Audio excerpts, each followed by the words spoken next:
What is up, everybody? Logan here again with another video coming at you guys. And today I'm joined by Vance, and we're going to go over how he reads the SPX 0DT entry guide compared to how I do it. Now, you guys already have a good idea if you've watched any of my other videos over the last, I would say, 6 to 7 months on how I read this chart that we've put together as a group with the help of Vance, of course, formatting it.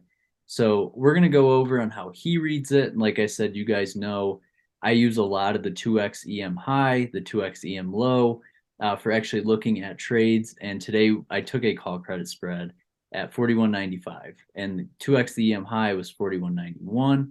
So that's another reason, like you guys know, I use that 2x EM spot as much as possible. So I really do appreciate you coming back on, Vance, and I'm excited to see what you got for us in this one. Hey, not a problem, sir. So yeah, this chart's really cool. One of the things that I'm going to be removing from the chart is this historical volatility EM level, because this is somewhat out of date now. That was a last year number, and the volatility levels have significantly dropped so far in 2023. We're still elevated over historical volatility intraday, but not nearly to the level that we were.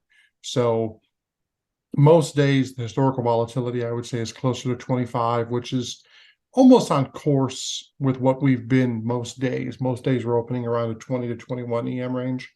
So it's not really that much elevated. So it's kind of an out-of-date number. What I'm looking for is kind of the confluence between the EM levels and what we see on an actual chart. And I look for good entries based on those levels and try to take advantage of them. So yes, I always want to be aware of where the EM low, EM high, the EM2X low, and the EM2X high are. The reason why is because I know that statistically, these numbers, the 2X numbers are going to hold about 80% of the time. I know that the EM numbers are going to hold about 65% of the time. So what I'm looking for is trying to take a trade and using either the EM high or the EM2X high as like the swing high, or use the EM low or the EM2X low as the swing low and enter in based off of those numbers. Now, the other thing this sheet has is this has the historical odds-based moves, which just basically takes your previous close and tells you, okay, there is a 72% chance that we're going to stay inside of a 1% down and 1% up move from the day. And it gives you the historical odds for all those different levels. So, 98% of the time, we're going to stay inside of a 3.5% down or up move. That's just historically how those numbers go. And most of those 2% days that don't stay inside of here are your big move days, like the COVID crash or the stock market crash in 2007, or when you reach areas of very high volatility thereafter those moves. So most of the time we can anticipate, staying inside of a 3% move. These numbers are hard to trade because you're not going to get really any credit at a 3% move, especially when the expected move is 20. So, but it's just kind of being aware of these numbers is good. And we give a minimum credit if you want to enter an iron condor at those levels. So essentially what I'm going to do is looking at these numbers here, okay, 41.31, 41.71. So what I'm going to do is I'm going to go to a chart, and this is my daily chart. This is my setup. And I've already got certain levels tacked off on the chart for different support levels above it. Because right now we're near the top of a range. So I'm more concerned with supports above than I am resistance levels below. So I'm going to zoom into a chart, and that's a daily. I'm actually going to go to a 5-minute chart.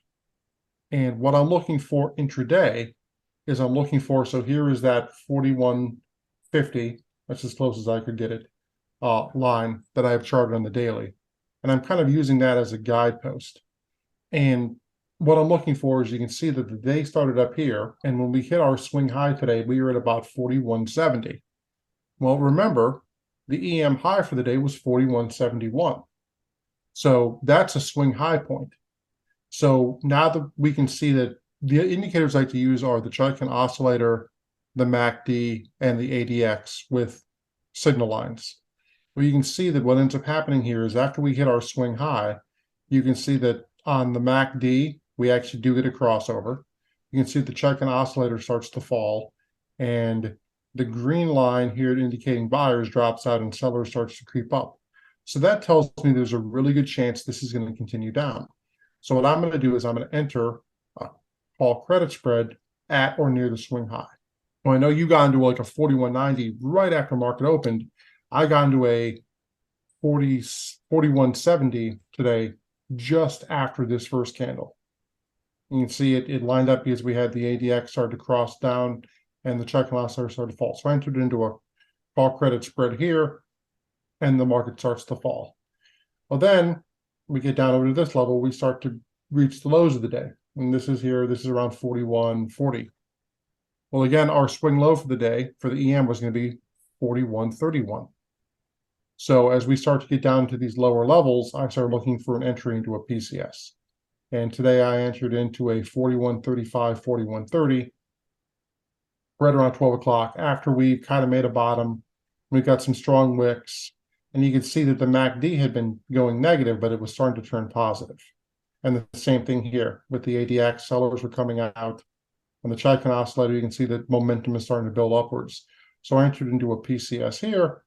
And one of the things with this line here, the 41.50 line, is if you go back to a daily chart and we zoom out to basically 2 years, you can see, and for the ease of visualization, I'll get rid of these other lines.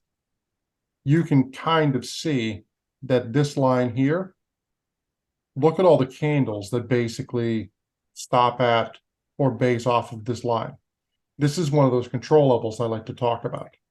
So my theory is that this level, because a lot of these candles like to either base off of it or hold at it, my theory was that we were going to close very close to 41.50 today. So I wasn't too concerned with a PCS or a CCS above or below that level because I figured we'd close within 10 points of here.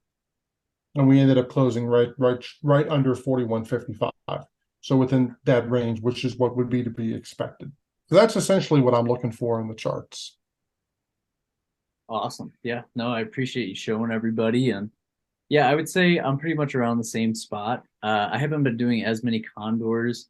I did a couple, but I'm still also a little, you know, anytime we're under 20 on the VIX and we're still in this overall bear market, and there's a couple more levels we'd have to take out above us to completely get out of this. But anytime this, your expected move is so low, it opens up a lot of opportunity if the bears do take over and we start seeing the volatility rise again. But like you said, with it being so low, you have to play so close, and adjusting. If you aren't able to get a spot, like I can almost guarantee there's no premium at 2x the EM low when you took it around noon, right? With only 4 hours. Correct. VIX as low as it is. So you have to start playing closer, right? If you want to get any sort of premium.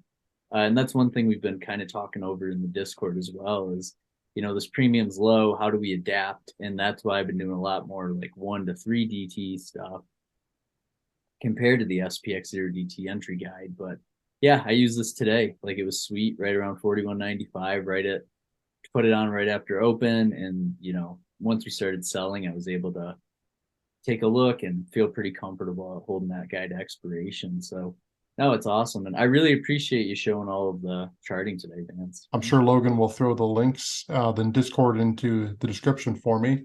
Come check out my page and see what we're all about. We do some great education, and you can really learn a lot as well through our stuff. Yeah, no, it's really cool. I'll leave the link to your YouTube down below, and we'll get everybody to check out some of your trades and what you got going on. Absolutely. Awesome. Well, I appreciate you coming on for this one. I'm excited for you to come back on for the next one as well. We got to do that quarterly recap for the Discord as well coming up. And yeah, just should be a pretty chill night tonight. Got some hockey and NBA playoffs, so I'll be watching those. But I really appreciate you guys sticking to this far in the video. If you have yet to leave a like, a comment, or subscribe, you can do that now. That's going to be everything for me, and we will see you guys in the next video.